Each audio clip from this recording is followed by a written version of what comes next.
देखिए, भारतीय दंड संहिता का जो चैप्टर 3 है, अध्याय 3, जो दंड के विषय में पिछले दो कक्षाओं में आपसे चर्चा मैंने किया, उस दंड के विषय में भारतीय दंड संहिता की धारा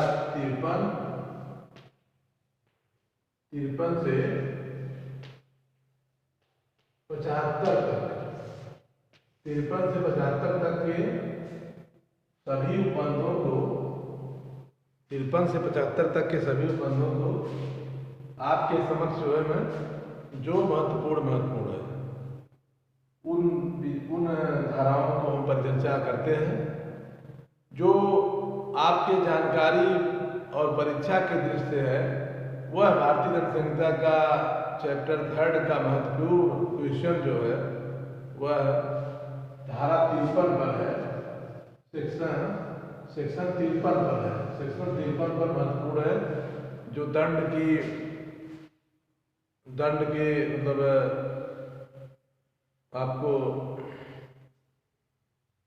प्रकार और दंड के सिद्धांत, ये दोनों से एक क्वेश्चन आपको हर साल पूछा जाता है और पूछा जाएगा।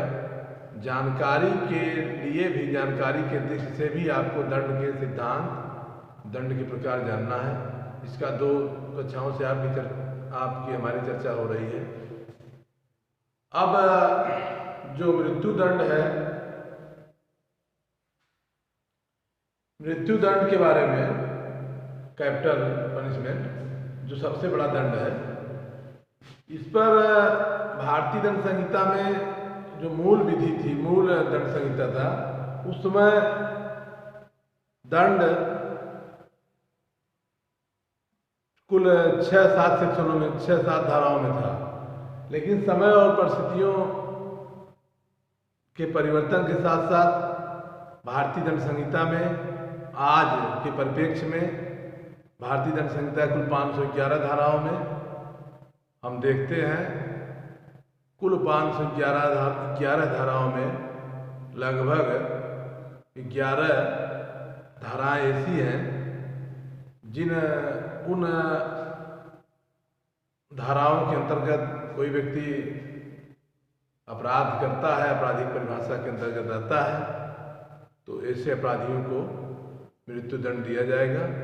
भारत में मृत्यु दंड देने का जो प्राविधान है, जैसा कि मैं आपको पहले भी बताया था कि संवैधानिक प्रावधान है, विधि प्रावधान है, और यह जो है विधि द्वारा स्थापित प्रक्रिया के तहत है। जैसा कि आप जानते हैं, किसी व्यक्ति को प्राण लेने का अधिकार किसी को नहीं है। प्राण लेने का अधिकार सिर्फ गॉड, भगवान को है, और भगवान का ही दूसरा रूप जज है, माननीय जज साहब। अब जज में सेशन जज, अब आपको अगर जानना है थोड़ा सा भी आप जानिए कि अब जैसे आपको अभी तो आपकी शुरुआती दौर है, जो सेशन जज है वही मृत्यु दंड देता है। सेशन जज है, मजिस्ट्रेट जज है। 2 तरीके के आपराधिक न्यायालयों में आपराधिक मुकदमे का विचार किया जाता है।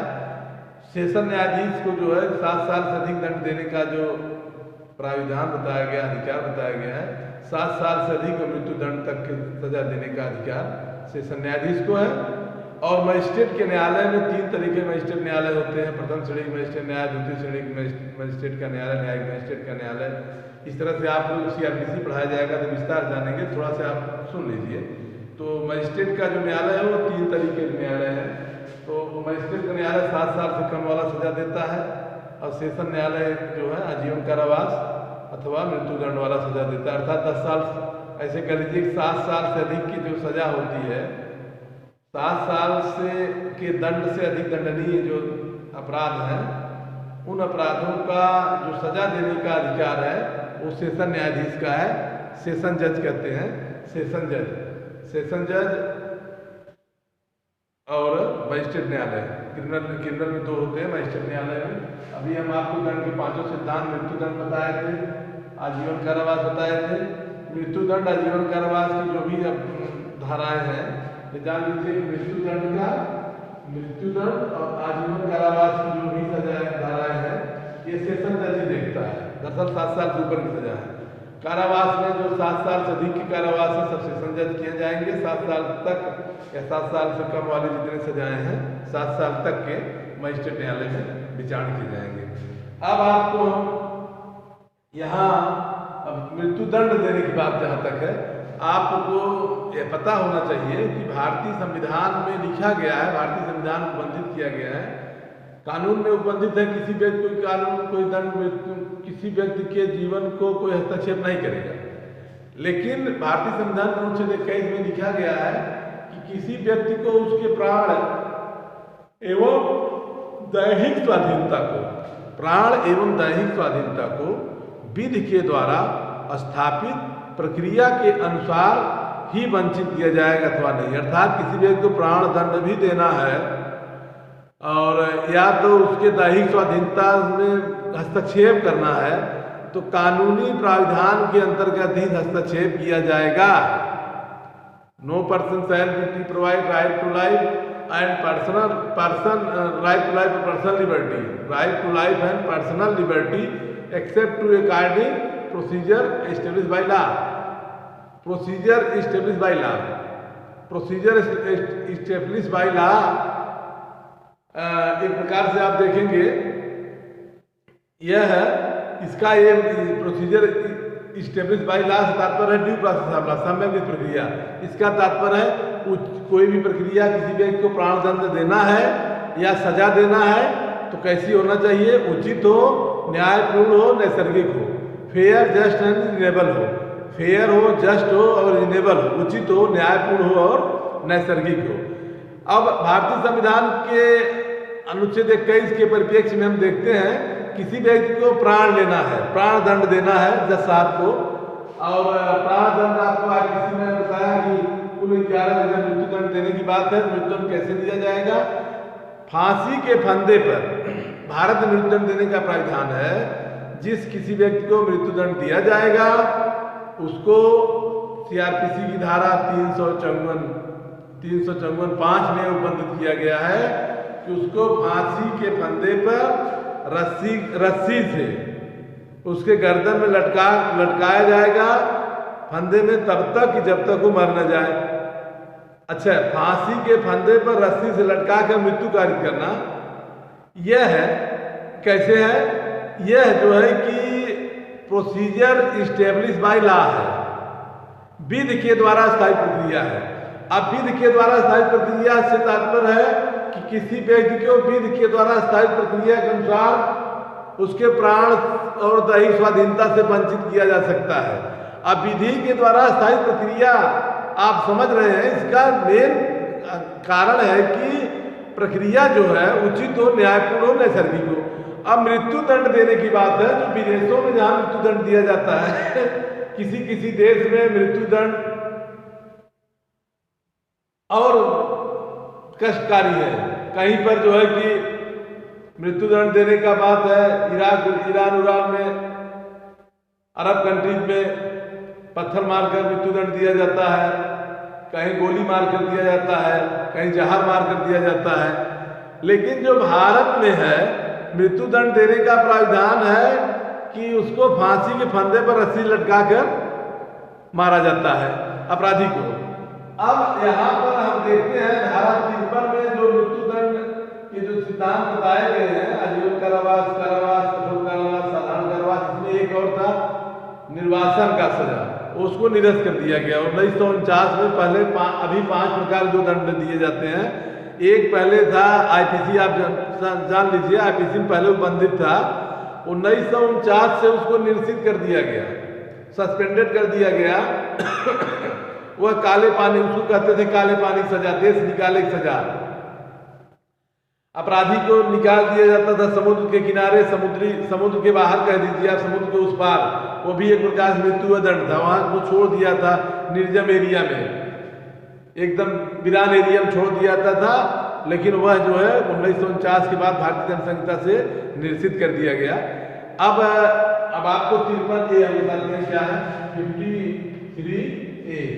53A का तात्पर्य, 53A में जो है कि निरसन का शब्द क्या तात्पर्य है, निर्वासन के प्रति क्या अर्थ लगाया जाएगा। निर्वासन से तात्पर्य है कि उस व्यक्ति को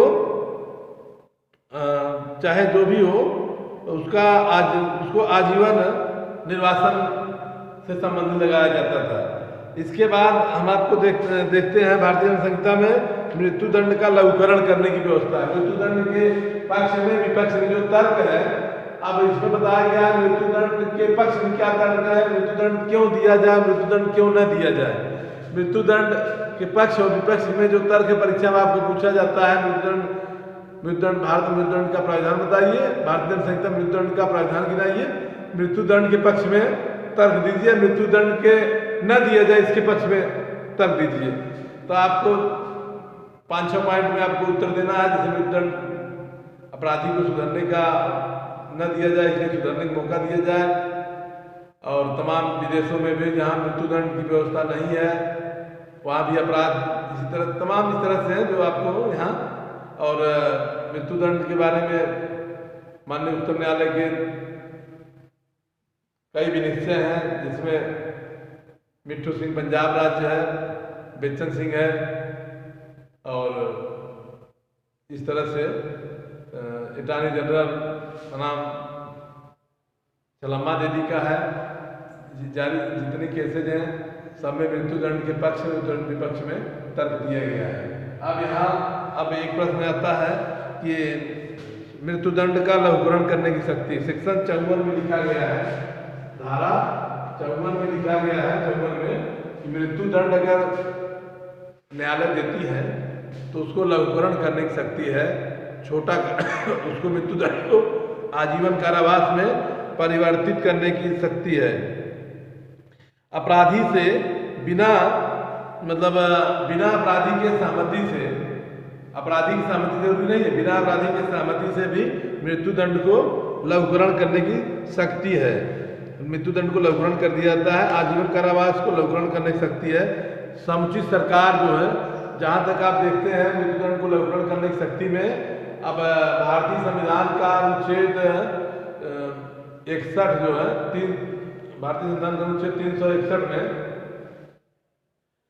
ये उपबंध बताया गया है कि राष्ट्रपति महोदय और 61 राज्यपाल महोदय, राष्ट्रपति राज्यपाल को आजीवन कारावास को लघुकरण करने की शक्ति है, राष्ट्रपति को मृत्युदंड को आजीवन कारावास में परिवर्तन करने की शक्ति है, लेकिन राज्यपाल को मृत्युदंड को आजीवन कारावास में परिवर्तन करने की शक्ति नहीं, बाकी सारी शक्तियां हैं। आजीवन कारावास को लघुकरण कर सकते हैं, कारावास को सस्पेंडेड कर सकते हैं, निरस्त कर सकते हैं, लेकिन मृत्युदंड को राज्यपाल को मृत्युदंड को बदलने की शक्ति नहीं है। आप फिल्मों के माध्यम से, तमाम फिल्मों के माध्यम देखे हैं, मीडिया के माध्यम देखे हैं, तमाम तरीके देखे हैं जो मृत्युदंड को आजीवन कारावास में राष्ट्रपति के अनुशंसा से परिवर्तन करने का उपबंध बताया गया। तमाम इस तरह से जो है कि आपको तिरंगा देखे थे, तमाम इस तरह से, तिरंगा नहीं और पिक्चर तमाम इस तरह से देखे थे आप, मृत्युदंड को आजीवन कारावास में परिवर्तित कर दिया गया था। इस तरह से हम देखते हैं कि आजीवन कारावास समुचित सरकार सेक्शन 55A में है कि समुचित सरकार अपराधी के मामले को लघुकरण करने की शक्ति रखता है। समुचित सरकार से तात्पर्य है कि एप्रोप्रिएट गवर्नमेंट, एप्रोप्रिएट गवर्नमेंट से समुचित सरकार से तात्पर्य है कि वह सरकार, केंद्र सरकार अथवा राज्य सरकार किसी आपराधिक मामले को लघुकरण कर सकती है। जैसे आपने कर्नाटक की केस देखा था, कर्नाटक में राजीव गांधी के हत्यारे को मृत्युदंड आजीवन कारावास को जो है कि CRPC के में उपबंधित किया गया है कि राज्य सरकार चाहे तो उसको जो है छोड़ सकती है। तो लघुकरण सरकारें समय समय पर जो है अपने अपने राज्यों में, चाहे किसी भी राज्य में हो, वह 15 अगस्त 26 जनवरी को ऐसे अवसरों पर जो अपराधी जो है ज़्यादातर सजा भोग चुके हों और जेल के अंदर उनका जेल मैनुअल के अंतर्गत उनका व्यवहार जो है सुधरने का हो, रिफॉर्मेटिव हो, ऐसे अपराधियों को समुचित सरकारें जो है उनके सजाओं को निलंबित कर देती हैं, उनको छोड़ने का अधिकार होता है, छोड़ देती हैं। हम आपको देखते हैं कि जुर्माने की रकम से क्या तात्पर्य है। सेक्शन 63 में है, जुर्माने की रकम जहाँ की वह राशि अभिव्यक्त नहीं है जितना कि जुर्माना हो सकता है, यह रकम जो है अमर्यादित है लेकिन अत्यधिक नहीं है। जुर्माने की रकम से तात्पर्य है कि न्यायालय जुर्माना जब देता है तो वह इतना अत्यधिक नहीं होना चाहिए। अमर्यादित हो सकती है, मतलब ज़्यादा हो सकती है लेकिन इतना अधिक नहीं होना चाहिए, ठीक ना। और इसके बाद है जुर्माना न देने पर कारावास का दंडादेश। सेक्शन 64 में है, सेक्शन 64 में है कि जुर्माना न देने पर कारावास क्या स्थिति बनती है। सेक्शन 64 में उपबंधित किया गया है। देखिए आप लोग अपने बेयर एक्ट से देखते रहिएगा। 64 में लिखा गया है जुर्माना न देने पर कारावास का दंडादेश, कारावास और जुर्माना दोनों से दंडनीय किया गया है। ऐसी स्थिति में यदि किसी अपराधी को जुर्माना नहीं दिया है तब क्या किया जाएगा।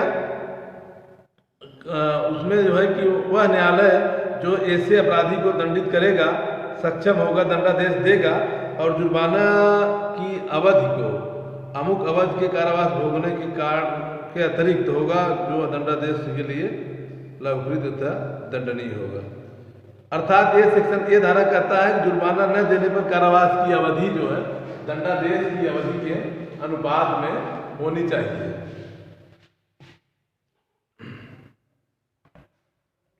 अच्छा, अब आपको सेक्शन 65 देखिए। सेक्शन 65 में है जबकि कारावास और जुर्माना दोनों दिया जाता है तब जुर्माना न देने पर कारावास की क्या अवधि होगी। कभी कभी आप देखे हैं कि न्यायालय जुर्माना और सजा जेल दोनों भेजती है। अब सेक्शन 65 में ये कहा गया है, सेक्शन 65 में है कि जुर्माना और कारावास दोनों दिया गया है और अपराधी जो है कारावास भोग रहा है, जुर्माना नहीं भोग रहा है, जुर्माना नहीं देना चाहता है, तब क्या किया जाएगा। जैसे सपोज करिए कि इसमें सेक्शन 65 में है कि उपबंधित किया गया है कि अगर जुर्माना और कारावास न्यायालय दोनों देता है तो अगर मान लीजिए 4 साल सजा है, 4 ईयर की सजा है, तो जुर्माना अगर नहीं देता है, 4 साल सजा और 3000 रुपये जुर्माना है, तो मान लीजिए जुर्माना नहीं देता है तो उसको अब सजा कितना होगा, सजा 1 साल उसका बढ़ेगा, 1/4 बढ़ेगा, 1/4 बढ़ेगा, मतलब 4 साल का जो है 1 साल बढ़ जाएगा, 5 साल सजा हो जाएगी। मतलब जुर्माना और सजा दोनों की जहाँ तक बात है, जुर्माना अगर नहीं देता है तो 1/4 1/4 दंड बढ़ेगा, इससे अधिक दंड नहीं बढ़ेगा। जुर्माना से जितना भी हो, अगर जुर्माना नहीं देता है तो उसका दंड 1/4 बढ़ जाएगा। सेक्शन 66 में है जुर्माना न देने पर सेक्शन 66 ये बंधित करता है जुर्माना न देने पर किस भाग का कारावास दिया जाएगा। जुर्माना न देने पर साधारण कारावास का दंड दिया जाएगा, उसको कठोर कारावास दंडित नहीं किया जाएगा। जुर्माना नहीं हो पा रहा है तो ऐसा नहीं कि उसको दंडित किया जाए। सेक्शन 67 में जुर्माना न देने पर कारावास, जबकि अपराध केवल जुर्माने से दंड नहीं हो। एक परिस्थितियां कभी कभी ऐसी बनती हैं, दंड के प्रकारों में 5 प्रकार के दंड हैं जिसमें अंतिम दंड है जुर्माना। अब ऐसी परिस्थिति आती है सेक्शन 67 में जुर्माना न देने पर कारावास, जबकि अपराध केवल जुर्माने से दंड नहीं हो, तब क्या होगा। तब के लिए उपबंध है यदि अपराध केवल जुर्माने से दंड नहीं हो तो, यदि केवल अपराध जुर्माने से दंड नहीं हो तो कारावास जिसे न्यायालय जुर्माना देने में व्यक्तिक्रम की दशा में करता हो वह सादा कारावास होगा और जिसके लिए वह न्यायालय जो है निम्नलिखित मापदंड निर्धारित करेगा। कौन मापदंड है। मान लीजिए कि जुर्माना, ये सेक्शन 67 कहता है कि जुर्माना न देने पर, जुर्माना है और नहीं दे रहा तब क्या होगा। जुर्माना नहीं दे रहा तब सजा कितना होगा। यदि 50 रुपया से अधिक है, 50 रुपया तक है 2 महीना और 50 से अधिक है तो 6 महीने से ज़्यादा जुर्माना नहीं होगा। 1 मिनट और रुक जाइए। जुर्माना का अनुपात है, जुर्माना न देने पर कारावास का पर्यवसान, जुर्माना दे देगा तो कारावास उसका सस्पेंड हो जाएगा, 69 कहता है। और 79 में है जुर्माना के अनुपात के भाग में कारावास का पर्यवसान हो जाएगा। जुर्माना का अनुपात में टर्मिनेशन ऑफ द इम्प्रीजमेंट, जुर्माना अगर दे देता है तो जो शेष है उसको सस्पेंड कर दिया जाएगा।